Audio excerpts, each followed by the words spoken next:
আসসালামু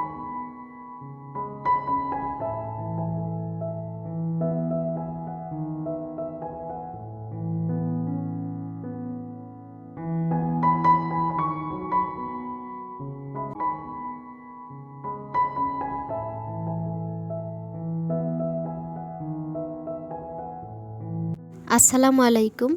being Farzana channel থেকে আমি ফারজানা আপনাদের সবাইকে ওয়েলকাম জানাচ্ছি। যে যেখান থেকে আমার এই ভিডিওটি দেখছেন, আশা করছি আল্লাহর রহমতে সবাই ভালো আছেন এবং সুস্থ আছেন। আমরাও বেশ ভালো আছি, আলহামদুলিল্লাহ। বরাবরের মতো আবারও একটি লাইফস্টাইল ব্লগ নিয়ে আপনাদের সামনে হাজির হয়ে গেলাম। আশা করছি ভিডিওটি ভালো লাগবে। ঘুম থেকে উঠে নাস্তা করে আমরা বেরিয়ে পড়েছি, আর ঘুম থেকে উঠতে একটু দেরি হয়েছে, যার কারণে আমাদের পুরো দিনের শিডিউলটা একটু চেঞ্জ হয়েছে। তো সকালে নাস্তা করে আমরা বের হয়েছি রাখাইনপল্লীর উদ্দেশ্যে। এখান থেকে একটা অটো নিয়ে এসেছি সবাই মিলে, আর অটো এখানে দাঁড়িয়েই থাকে যতক্ষণ না আপনার এখানে ঘোরাঘুরি হচ্ছে, ততক্ষণ অটো এখানে দাঁড়িয়ে থাকবে। আর আজ আমরা সারাদিনের জন্য অটোটাকে নিয়েছি। তো এই তো রাখাইনপল্লীতে এসে সবার প্রথমে রাখাইনদের যেই মন্দির আছে, এটাকে সম্ভবত স্বর্ণ মন্দির বলা হয়। তো এইখানে হচ্ছে কিছুক্ষণ ঘোরাঘুরি করেছি, দেখেছি। সেই সাথে এখানে একটা মিষ্টি পানির কুয়াও আছে। পানি তো খাওয়া হয়নি, তবে শুনেছি এটার নাম মিষ্টি পানির কুয়া। মিষ্টি পানির কুয়াটা ক্রস করে একটু সামনের দিকে গেলেই এখানে সম্ভবত রাখাইনদের ভাষা শেখার স্কুল আছে। তো স্কুলে সবাইকে যেতে দেয় না, তারপর আমরা গিয়ে একটুখানি ঘুরে দেখে এসেছি। আর এই তো মিষ্টি পানির কুয়া, এটা নর্মালি কুয়া যেরকম হয় এটা কিন্তু ওরকমই, এর মধ্যে কোনো চেঞ্জ নেই। তারপরে এসেছি যখন দেখে যাই। এর আগের বার যখন এসেছিলাম সেম এগুলো দেখেছিলাম, তারপরও সবাইকে নিয়ে এসেছি, আরও একবার দেখে গেলাম। আমরা যেহেতু অনেক লেট করে বেরিয়েছি, তাই আমরা সব জায়গা খুব শর্টকাট করে ঘুরে দেখছিলাম। এই তো এখন হচ্ছে রাখাইনদের যেই মার্কেট আছে, সেই মার্কেটটাকে একটু ঘুরে দেখছি। আর এখানে আমরা মূলত জাদুঘরটা দেখার জন্যই এসেছি। আর রাখাইন যে পল্লী, রাখাইন পল্লীতে কিন্তু কিছু রাখাইনদের নিজস্ব জিনিসপত্র পাওয়া যায়। আবার দেখা যায় যে কিছু জিনিস আছে যেগুলো একদম নর্মাল, আপনারা যে কোনো জায়গা থেকেই পাবেন। তবে কিছু কিছু জিনিস আছে যেগুলো মূলত রাখাইনদের নিজস্ব হাতে তৈরি। তো এই তো সামনে যে কটা দোকান পড়েছে, আমরা একটু ঘুরে গিয়েছি হচ্ছে রাখাইনদের যে জাদুঘর আছে সেটা। আর আগে যখন গিয়েছিলাম তখন রাখাইনদের এই জাদুঘরটা ছিল না। তো যেহেতু নতুন করে করা হয়েছে, তাই রাখাইনদের জাদুঘরটা দেখার জন্য একটু বেশি আগ্রহ ছিল। তো জাদুঘরটা দেখে আসলাম। আর এখানে রাখাইনরা কিভাবে বাংলায় এসেছে, আর এখানে কিভাবে বসতি গড়ে তুলেছে, এই জাতীয় বিভিন্ন ধরনের তথ্য উপাত্ত দেওয়া আছে। সেই সাথে রাখাইনদের ব্যবহৃত নানা যন্ত্রপাতি এবং ওদের তৈজসপত্র বিভিন্ন জিনিস দেয়া আছে, সেগুলো দেখে আসলাম। যেহেতু এখানে ছবি তোলা নিষেধ, তাই ছবি তুললাম না, দেখে চলে এসেছি। আর এটা দেখতে পাচ্ছেন, এটা হচ্ছে রাখাইন তাঁত বা বস্ত্র বানানোর যেই মেশিন বলতে পারেন, সেটা। তো উনি একজন হচ্ছে ওনারা যেই কাপড় বানাচ্ছিলেন, তো ওনার সাথে কিছুক্ষণ কথাও বললাম। আসলে ওনার কথা তেমন বুঝতে পারিনি। উনি তো নিপুণ হাতে একদম মনের মাধুরী মিশিয়ে মনোযোগ দিয়ে কাজ করে যাচ্ছিলেন। তো ওনাকে আর ডিস্টার্ব করলাম না, যেহেতু আমি ওনার কথা তেমন একটা বুঝতে পারিনি। যাই হোক, এখানে কিছু ছবি টবি তুলেছি। আর রাখাইনদের এখানে আসলে বিশেষ করে বেডশিটগুলো আমার খুবই ভালো লাগে, এ কারণে এখান থেকে একটা বেডশিট এনেছি। রাখাইনপল্লী থেকে এসে আমরা হোটেলে কিছুক্ষণ রেস্ট করেছি, আর হচ্ছে বাচ্চাদের শীতের কাপড় নিয়েছি। ততক্ষণ কিন্তু অটোওয়ালা নিচে দাঁড়িয়েছিল। তো একই অটোতে করে আমরা এসেছি লেবুখালী দ্বীপে। লেবুখালী দ্বীপ আর শুটকিপল্লী এগুলো কিন্তু মোটামুটি একই, কাছাকাছি। দেখা যাবে যে একটা বিশাল অংশ জুড়ে মাঠের মতো শুটকিকে শুকানো হচ্ছে। তো এই অংশটা একটু হেঁটে পার হলেই দেখা যাবে যে বারবিকিউ করার জন্য যে মাছের দোকান আছে এগুলো। আর এখান থেকে অটো করে সামান্য 5 থেকে 7 মিনিটের ব্যাপার, একটু সামনের দিকে গেলেই দেখা যায় লাল কাঁকড়ার দ্বীপ। এই তো এভাবে আরেকটু সামনের দিকে এগিয়ে গেলে দেখা যায় সেখান থেকে স্পিড বোটে করে সুন্দরবনের উদ্দেশ্যে রওনা দেওয়া যায়। তো এই তো এই জায়গাগুলো কিন্তু মোটামুটি কাছাকাছি। তো আমরা কিছুক্ষণ এই জায়গাটা ঘুরে ঘুরে দেখছিলাম। ততক্ষণে আমাদের যেই মহাজনেরা আছে ভাইয়া এবং হচ্ছে আমার সাহেব, উনি মাছের অর্ডার দিচ্ছিল।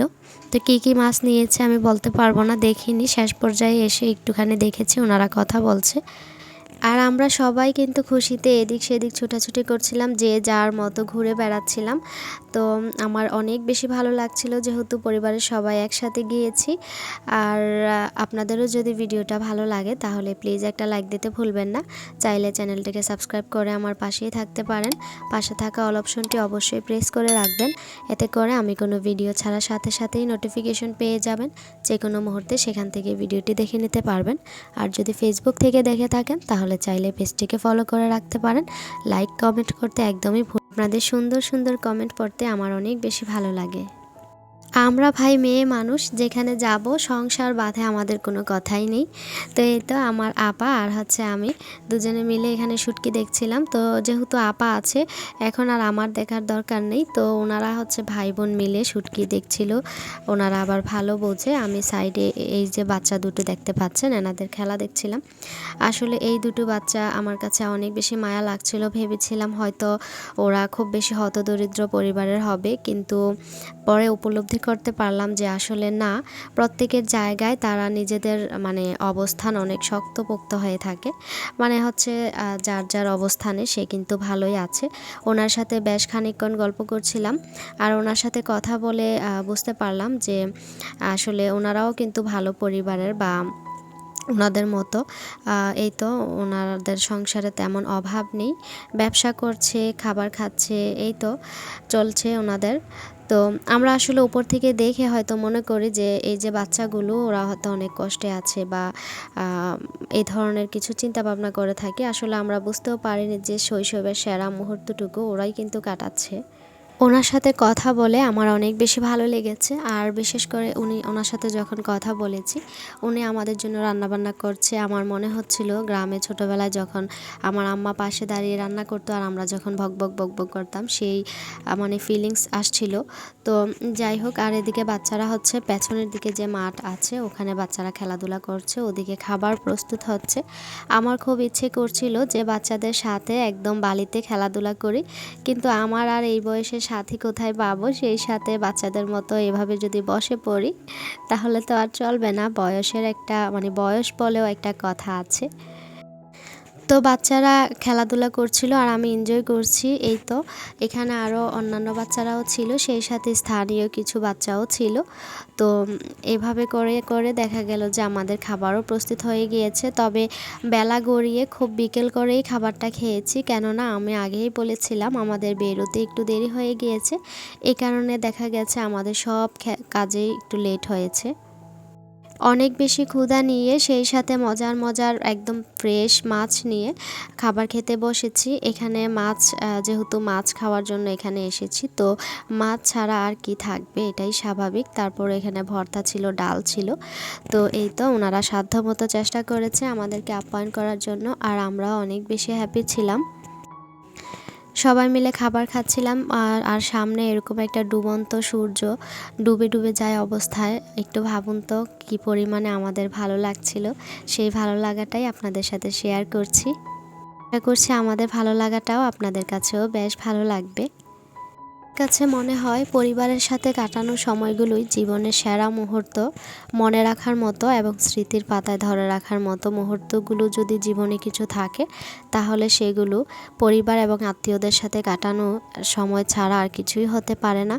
আপনি যদি ভালো একটা স্মৃতি নিয়ে সারা জীবন বেঁচে থাকতে চান তাহলে পরিবারকে নিয়ে ভ্রমণ করুন। এর চেয়ে সুন্দর বিকল্প পথ আর কিছুই হতে পারে না। সূর্যটা ডুবে যায় অবস্থা, এই অবস্থায় কিছুটা আলো দিয়ে যাচ্ছে, সেই সাথে আমাদেরকে এমন সুন্দর একটা সন্ধ্যা দেখার সুযোগও করে দিচ্ছে। আকাশটা রং বেরঙের, আর আমাদের সাথে অনেকগুলো ছোট ছোট পাখি, সেই সাথে ঝিনুকগুলোকে সামনে দেখতে পাচ্ছেন, একদম সাদা চিকচিকে একদম পার্লের মতো দেখা যাচ্ছে। আমার দুটো জীবন্ত ডানা ছাড়া পাখির সাথে এইরকম একটা আনন্দ ভাগাভাগি করতে পেরে আমার তো দারুণ লেগেছে। আজকের মতো ভিডিওটা এখানেই শেষ করছি। আল্লাহ হাফেজ।